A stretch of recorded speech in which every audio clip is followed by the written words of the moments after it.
When you are forced to choose between watching your children freeze to death in a drafty cabin or digging a grave-like pit beneath their beds, the choice is not as difficult as the world might think. They told Gideon Vance that the frozen clay of Blackwood Ravine would serve as a fitting tomb for his children. But they did not know that a father's love is sharper than any shovel. It is a terrible thing when the world decides that your grief is a liability, and it is even worse when that decision is made by someone who shares your late wife's blood. When the autumn heat finally broke over the valley, it did not fade gently. Instead, it vanished overnight, leaving a bitter gray sky that seemed to mirror the heavy silence that had settled inside Gideon's home. His wife, Clara, had passed away after 6 long, agonizing weeks of a relentless fever, leaving Gideon alone with their 10-year-old daughter Esther and their 7-year-old son Jonas. In the wake of her passing, before the soil on her grave could even settle, the debts Clara's family had accumulated came due with a cruel, mathematical precision. The house they lived in, a sturdy timber structure near the old logging road, had never truly belonged to Gideon. Even though he had spent years repairing its beams and maintaining its roof, the deed sat firmly in the iron-grip hands of Orson Finch, Clara's wealthy older uncle, a man who measured the worth of human lives by the exact same cold metrics he used for his cattle herds and his miles of barbed fencing wire.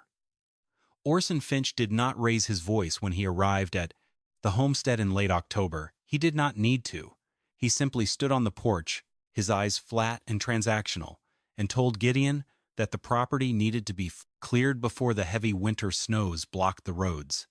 Finch had already arranged to sell the timber rights and the pasture land to a cattle syndicate from Casper, and he had no interest in letting a grieving, penniless wagon repairman occupy a house that could otherwise be turned into immediate, cold cash. Gideon did not argue, for he knew that Orson Finch's heart was as impenetrable as the mountain granite. He spent the remaining days of autumn packing their meager lives into a single, drafty work wagon. He loaded his heavy iron tools, his wheel-shaping jigs, his late wife's sewing chest, and a few blankets that had worn thin at the edges. Esther, old enough to understand the quiet panic that lay beneath her father's stoic expression, worked silently beside him, tying down the crates with rope, her small face serious and unblinking. Little Jonas, however, could not comprehend why they were leaving the only home he had ever known, and he asked his father twice where they were going to sleep when the sun went down. Gideon could not bear to look into his son's trusting eyes, so he simply focused on tightening the leather harness straps on their horse, whispering that they were going on an adventure into the deep hills. If you find inspiration in stories of fathers who refuse to give up in the face of absolute betrayal, please take a moment to subscribe to our channel and like this video to help us bring more of these forgotten accounts to light. As the wagon finally pulled away from the homestead, Gideon looked back only once, seeing Orson Finch already nailing boards across the front door, sealing their past away in the name of profit. The ride into Blackwood Ravine was a slow, bone-jarring journey over frozen ruts and exposed pine roots that threatened to shatter the wooden axles of Gideon's wagon. By the time they reached the base of the windswept draw, the last rays of the sun had slipped behind the jagged peaks of the mountains, and a sharp, biting wind had begun to howl through the yellow pine forests. The shelter that awaited them was an old range rider's line shack, a cabin that looked half defeated by the elements before the winter had even truly begun. The outer, cottonwood boards had gone a pale, weathered gray, and the entire structure leaned slightly to the east, as if it were trying to turn its back on the prevailing western winds that swept down from the high passes. The stone chimney, built of uneven river rocks, leaned dangerously toward the north, and the single window was patched with a piece of dirty, oil-soaked flour sackcloth that rattled incessantly in the drafts. Gideon led the children inside, his boots echoing hollowly on floorboards that, had warped and separated over decades of neglect. When he struck a match to light a stub of candle, the dim yellow glow revealed a space that was barely 12 feet wide and 20 feet long, empty except for a rusted iron stove with a cracked rear leg and a pile of rotted straw in the corner. The most alarming feature of the cabin, however, was not the crooked walls or the drafty window, but the floor beneath their feet. The cabin did not sit on a solid foundation. Instead, it was perched on several uneven stone piers, driven into the hard soil, leaving a wide, open crawl space beneath the floorboards. The gap between the rough pine planks was so wide in places that Gideon could easily slide his hand through to the freezing air below. Gideon worked quickly to establish a baseline of warmth, setting the iron stove onto a flat stone block to level its cracked leg and building a small fire with the dry kindling he had brought in the wagon. The iron pipe of the stove groaned as it heated, and for a brief moment, the smell of burning pine offered a small illusion of comfort. But as the fire grew hotter, Gideon noticed that the room refused to warm up. The heat from the stove rose straight to the low roof boards and escaped through the gaps, while the freezing mountain wind swept beneath the cabin's open foundation, striking the underside of the floorboards with the force of an icy river.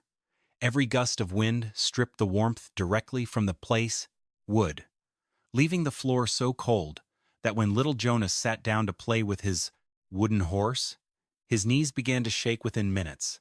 Gideon watched his children huddled together on their thin bedroll, wrapped in Clara's old wool blankets, their breath rising in pale white plumes in the dim light of the rileted cabin. He realized then that this leaning line shack was not a shelter. It was a sieve that would bleed their lives away if he did not find a way to stop the wind. By the second week of November, the true weight of the Wyoming winter began to press down upon Blackwood Ravine. The light, powdery snows of October had turned into heavy, crusted drifts that piled against the sides of the draw, and the finally temperature at sunrise regularly dropped to levels that made the wood sills of the cabin crack like pistol shots in the silence. Gideon Vance woke every morning at 3 o'clock to feed the iron stove, but no matter how much fuel he burned, the cold air beneath the floorboards remained relentless. The wind from the high peaks was a constant, driving force that never seemed to rest, and it used the open crawl space beneath the cabin as a natural funnel, scouring the wet underside of the floor with a freezing, convective current that no amount of wood fire could overcome. The physical consequences of this design flaw were immediate and brutal. Frost began to form in long, pale needles along the cracks in the floorboards, creeping closer to the children's bedroll with every passing night. The water bucket, kept on a low shelf near the stove, carried a thick skin of ice before sunrise, and even the grease in the frying pan would solidify into a white disk within minutes of the fire dying down. Jonas's light, raspy cough had deepened into a wet, rattling sound that kept Gideon awake through the dark hours, a sound that every parent on the frontier learned to fear as the first stage of the winter lung rot. Gideon tried the standard methods used by other cabin builders. He stuffed dry pine needles and dead prairie grass into the crawlspace sills, and he hung old canvas wagon sheets around the base of the cabin to act as a windbreak. But the wind was too strong, ripping the canvas loose from its tacks and scattering the dry grass across the snow within 24 hours. The heat was rising from the stove, but it was being pulled out of the living space faster than the firewood could replenish it. Gideon realized that the cabin was losing the thermal battle, not because the walls were too thin, but because the floor was completely exposed to the open, moving air of the ravine. In this harsh high-altitude climate, still air was the only thing that could insulate, and yet the air beneath their feet was in constant freezing motion.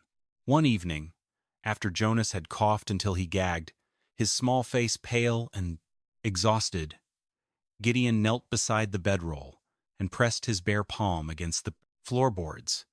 The wood felt as cold as the ice on the creek. He knew then that if they stayed on top of these boards through the hard blizzards of January, his children would not survive the winter. He did not have the money for lumber to build a proper foundation, and he did not have the time to haul stone from the Fowler Valley. He had to change the geometry of the problem entirely. He had to get his children below the wind, where the earth's natural warmth could protect them. The decisions we make when our backs are against the wall are rarely understood by those who watch from the safety of a warm hearth. To the few range riders who passed Blackwood Ravine in late November, the leaning line shack looked like a tomb in progress. But inside, Gideon Vance was beginning a quiet, disciplined excavation of survival. Every night, after Esther and Jonas had first drifted to sleep under their thin blankets, Gideon would light a single oil lamp, cover the cabin's drafty window with a dark wool coat to hide the glow, and set to work. He began by prying up 3 of the warped floorboards directly beneath the warped children's bedroll, using a hand-forged crowbar to pull the old nails quietly so the sound would not carry across the ravine. Underneath the planks lay the dark, frozen earth of the Blackwood floor, a mixture of heavy clay and shale rock that had not seen the sun in decades. Gideon's tools were basic, worn thin from years of hard use. A short-handled spade he had used for trail repairs, an old iron bucket with a dented rim, and a heavy miner's shovel with an edge sharpened by a hand file. The first few inches of soil were frozen solid, as hard as the river granite, and every strike of his spade sent a jarring shock up Gideon's arms that vibrated in his teeth. He had to work with a slow, deliberate rhythm, scraping the earth in small sections to keep the line shack from shaking and waking the children. One bucket at a time, he scooped the heavy clay, lifting it through the open floorboards and stacking it in the corners of the room. During the day, while the children were awake, his anonymous action carried the soil outside in small burlap bags hidden beneath his coat, walking the long distance to the frozen creek bank to scatter the dirt thin across the snow. He knew that if a mountain patrol or a deputy from town saw a large pile of fresh earth outside the line shack, they would suspect he was digging a hidden cellar or prospecting without a permit, and the sheriff would have them cleared from the land before nightfall. The work was physically exhausting, demanding every ounce of strength Gideon had left after his daytime wagon repairs, but he refused to slow his pace. As he dug deeper, past the 2-foot mark, the character of the soil began to change. The brittle, frozen crust of the topsoil gave way to a dense, damp clay that felt cold to the touch, but lacked the sharp, icy sting of the surface ground. The air in the growing pit was completely still, protected from the western wind that rattled the cottonwood planks of the cabin overhead. Gideon realized that the earth was a natural barrier. It did not allow air to circulate, which meant that any heat introduced to the space would stay there rather than being scoured away by the wind. If you are intrigued by the hidden methods our ancestors used to defeat the most brutal climates, make sure to like this video and subscribe to our channel so you never miss another story of quiet frontier survival. By the Quatas Vicidae, end of the first week of his secret labor, Gideon had dug a pit that was 4 feet deep, 6 feet wide, and 8 feet long, a narrow, dark trench that sat directly beneath the cabin floor, like a secret room waiting to be discovered. Digging a large hole beneath an existing wooden structure is a delicate, dangerous undertaking that requires an intuitive understanding of structural, load-bearing limits. Gideon was not a mason, but his years of repairing heavy freight wagons had taught him how weight distributes through solid materials and how easily a shifting load can crush the strongest timber. The leaning line shack sat on loose stone piers, and if Gideon dug too close to these support columns, the angle of repose of the clay shale soil would cause the earth to slide inward, undermining the piers and causing the entire cabin to collapse on top of his children. To prevent this catastrophe, Gideon planned the excavation with a disciplined, orderly margin of safety. He left a continuous 2-foot shelf of undisturbed earth between the outer sills of the cabin and the edges of his pit, ensuring that the heavy stone piers remained anchored in solid, unexcavated soil. The walls of his pit were not straight. Instead, he sloped them outward at a 30-degree angle, matching the natural stability curve of the damp shale, clay. To reinforce the earth against the weight of the floorboards above, he began collecting flat slabs of sandstone and shale from the creek bed, carrying them back to the cabin one by one after dark. He stacked these heavy stones along the lower half of the pit walls, fitting them tight without mortar, creating a dry stone lining that would prevent the soil from shifting or slumping during a midwinter thaw. The upper half of the walls he reinforced with split willow branches, woven together like a basket and pinned to the clay with wooden stakes he carved from green pine. To the few people who saw Gideon buying supplies in town, his choices seemed increasingly eccentric. At the trading post, he purchased 3 long sections of rusted 5-inch stovepipe from Lucius Webb, the shopkeeper, along with 2 large sheets of oil-tarred canvas that had been discarded by a freight outfit.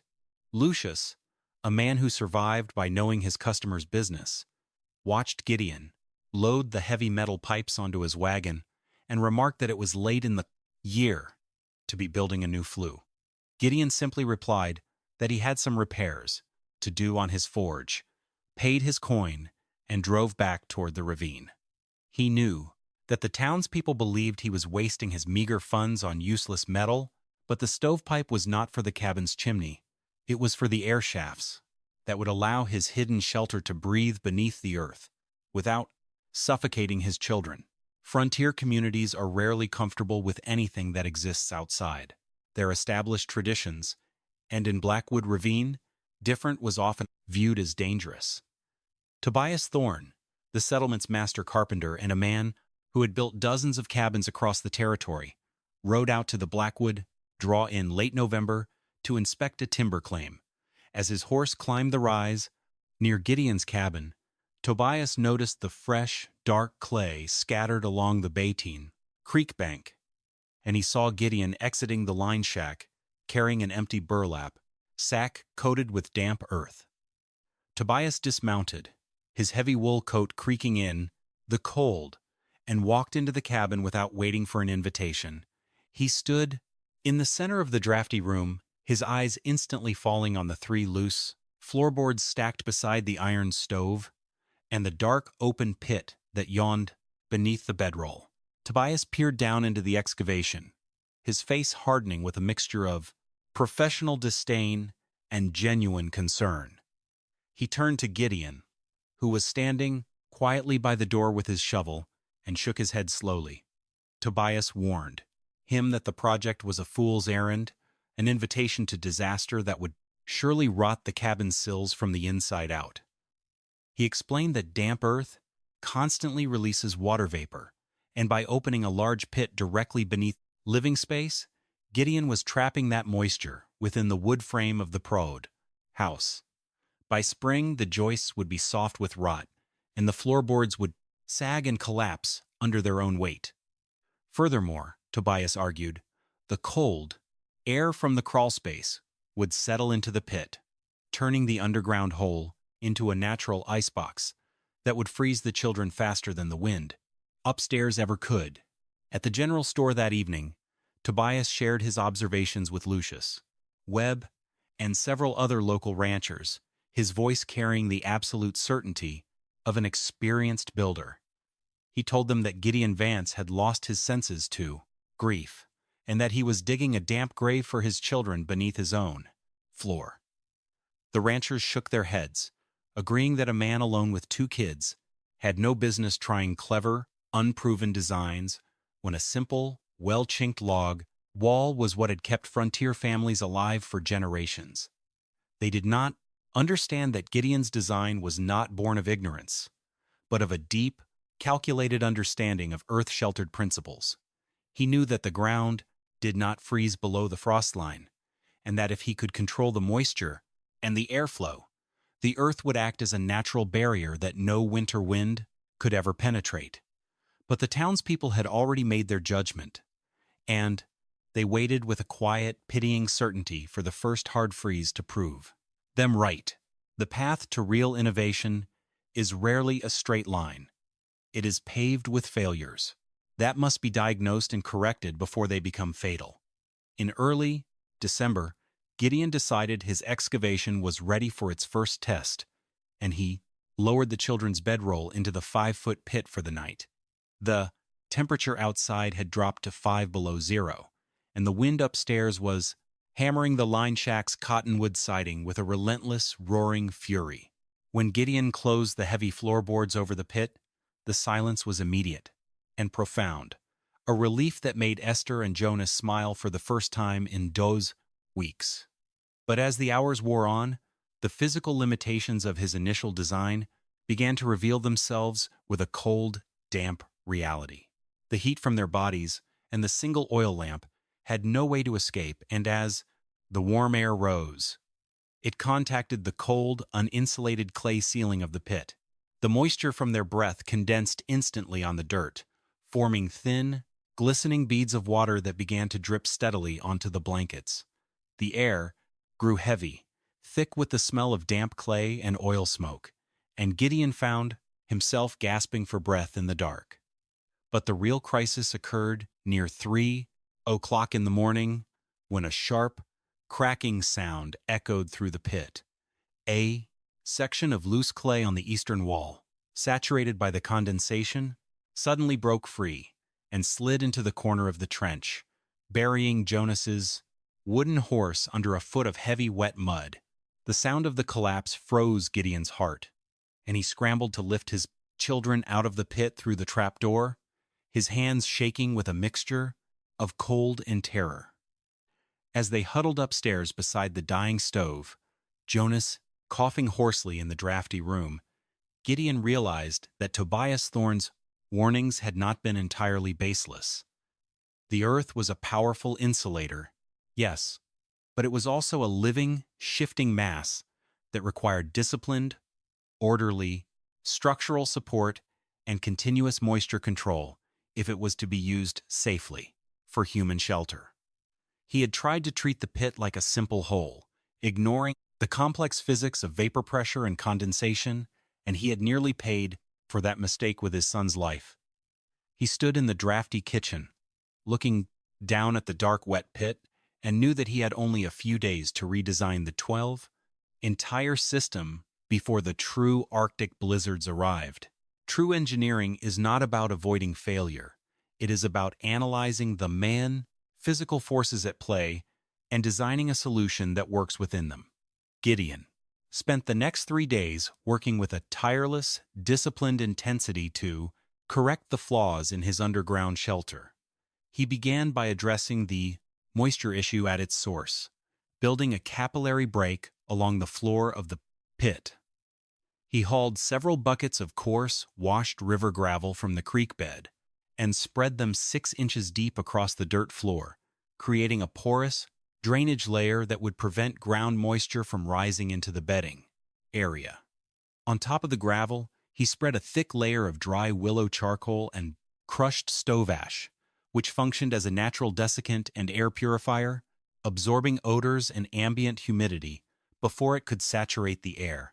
To solve the condensation problem on the ceiling, he lined the entire upper half of the pit with Clara's old oil-tarred canvas sheets, securing them to the tarred timber joists with flat-headed tacks. This created a continuous vapor barrier that prevented the warm, moist interior air from contacting the cold clay ceiling, directing any trace condensation to run down the sides of the canvas and drain harmlessly into the gravel bed below. But the most critical improvement was the dual-pipe ventilation system.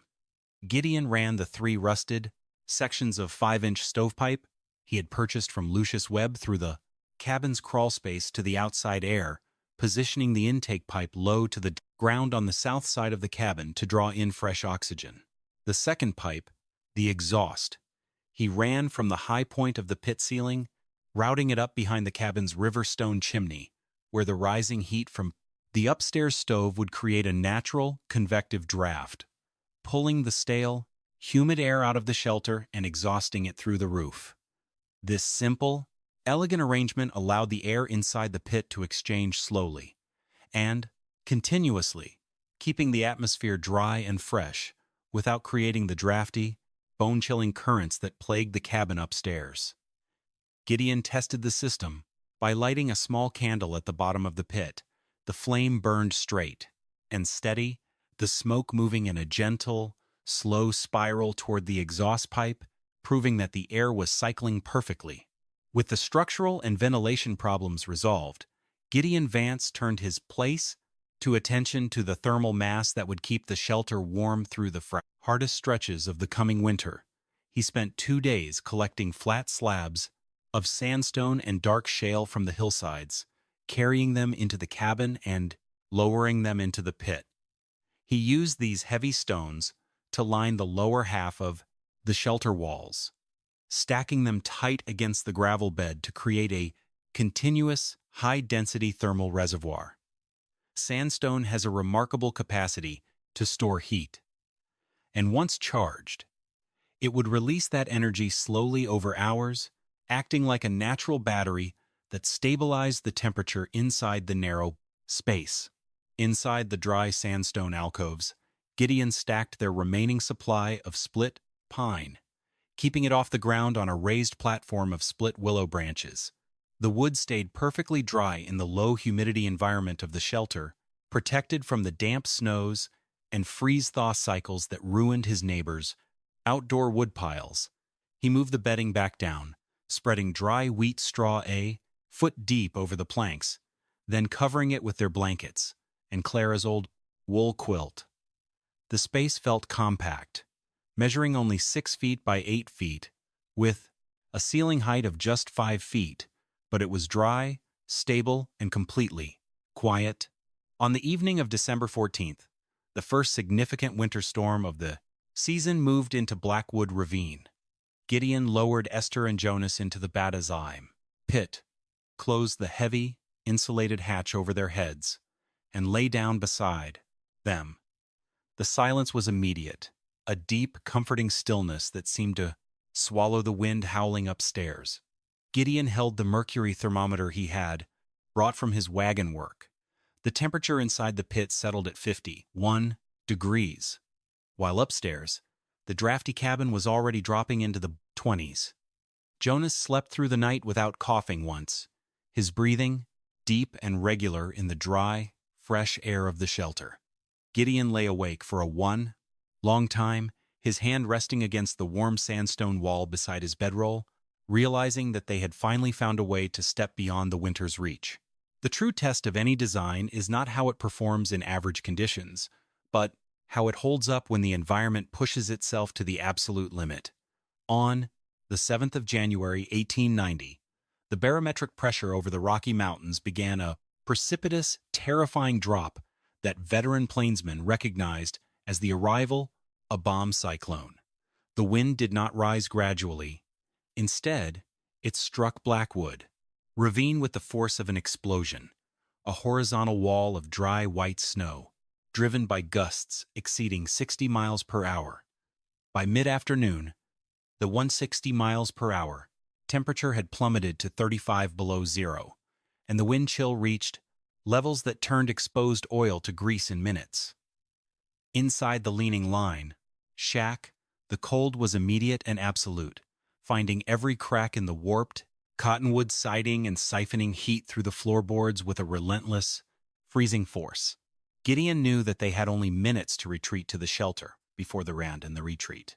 Cabin upstairs became completely unlivable. He moved the remaining water buckets and their small crates of food down through the trapdoor, his hands already stiffening in the drafty room. But before he lowered himself into the pit, he did something that would have looked like suicide to any traditional builder. He took a shovel of dry ash from the stove hearth and smothered the fire in the cremation stove down to embers, extinguishing the only active heat source in the cabin while the worst blizzard in 45 years raged outside. Gideon's decision was not a mistake. It was a calculated move based on the laws of pressure and draft. If he had left the stove burning upstairs while they were sealed below ground, the chimney would have continued to draw air, creating a low-pressure vacuum in the cabin. This vacuum would have siphoned the warm, still air out of the basement shelter through the floorboard cracks, replacing it with freezing Arctic air drawn in through the intake vents.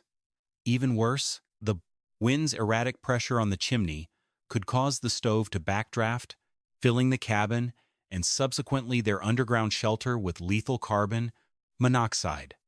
By smothering the fire, Gideon sealed the thermal envelope of the Frimmel envelope house, stopping the draft siphon entirely and allowing the family to safely rely on the stable, passive warmth of the earth below. The hatch closed over Gideon's head with a dull, heavy thud, and as the iron bolt slid into place, the screaming chaos of the Wyoming blizzard vanished. Inside the 6-by-8-foot shelter, the air was still, dry, and completely calm, lit only by the warm, amber glow of the single kerosene lamp hanging from the willow roof frame. The contrast was so sharp that for several seconds, Esther and Jonas simply sat on the bedding, blinking in the quiet warmth as if they had been transported to a different continent. The mercury thermometer, mounted on the sandstone wall, read 52 degrees, a temperature that felt almost tropical compared to the killing cold upstairs. The physics of the earth-sheltered chamber were performing with a quiet, beautiful efficiency. The deep, 8-foot excavation placed the shelter well below the frost line, where the surrounding soil maintained a constant, stable, baseline temperature of 48 degrees, insulated from the Arctic air above by feet of crusted snow and clay.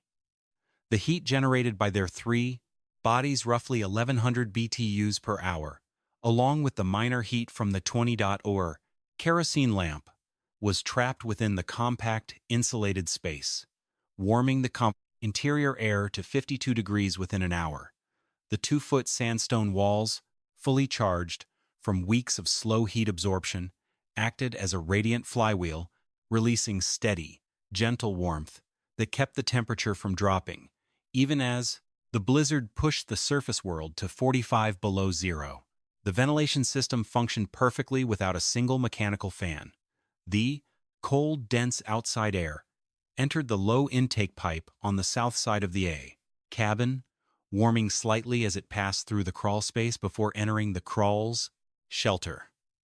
The warm, moist air from their breath naturally rose to the ceiling, where it was drawn up through the exhaust pipe behind the stone chimney, leaving the air inside the pit fresh, dry, and completely free of condensation.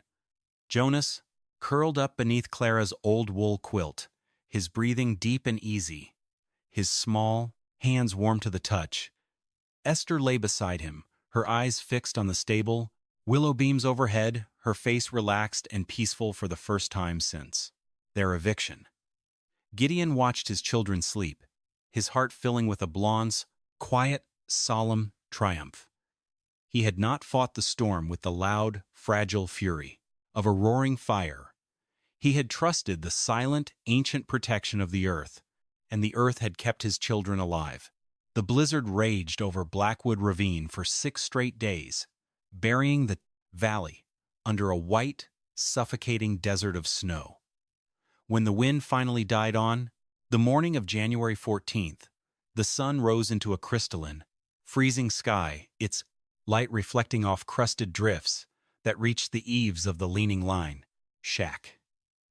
Sarah Miller, a neighbor whose own family had barely survived the storm by burning their kitchen chairs to keep their stove running, struggled through the deep snow to check on the Vance family, expecting to find only silence and frozen sills. She was joined by Tobias Thorne, the master carpenter whose own cabin had suffered a collapsed roof under the immense weight of the snow load. They entered the line shack through the unlocked door, their boots crunching on the frost-covered floorboards of the freezing kitchen. The iron stove sat cold and dark, its flue choked with ice. And Tobias shook his head, his worst fears seemingly confirmed. But as Sarah approached the roped bedroll, Gideon lifted the insulated wooden hatch from below, his face pale but warm, his eyes clear and calm.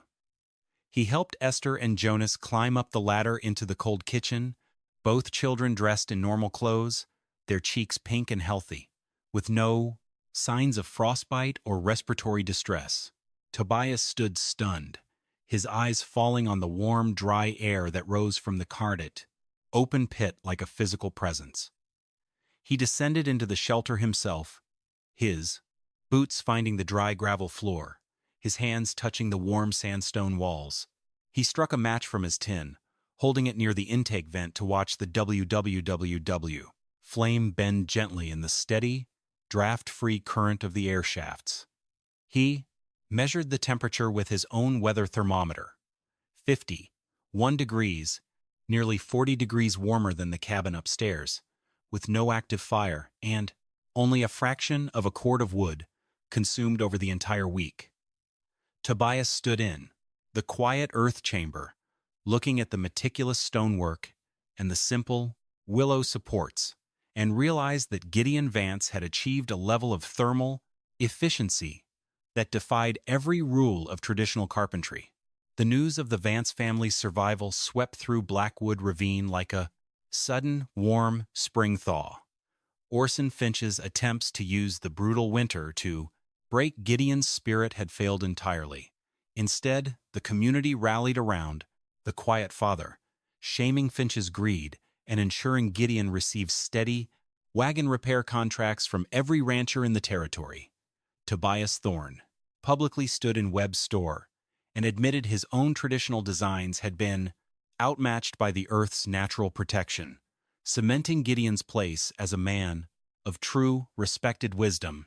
As the years passed, the leaning line cabin became a symbol of resilience, and many families throughout the territory began digging their sills deeper, realizing that true warmth did not require burning fortunes of wood against the plun wind.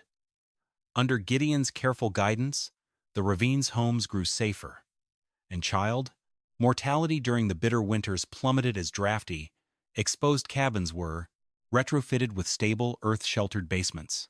For Esther O., winter was no longer a season of fear and shivering nights, but a memory of a father's quiet, unstoppable love. Gideon Vance had not fought the storm with the loud, fragile fury of raging fire.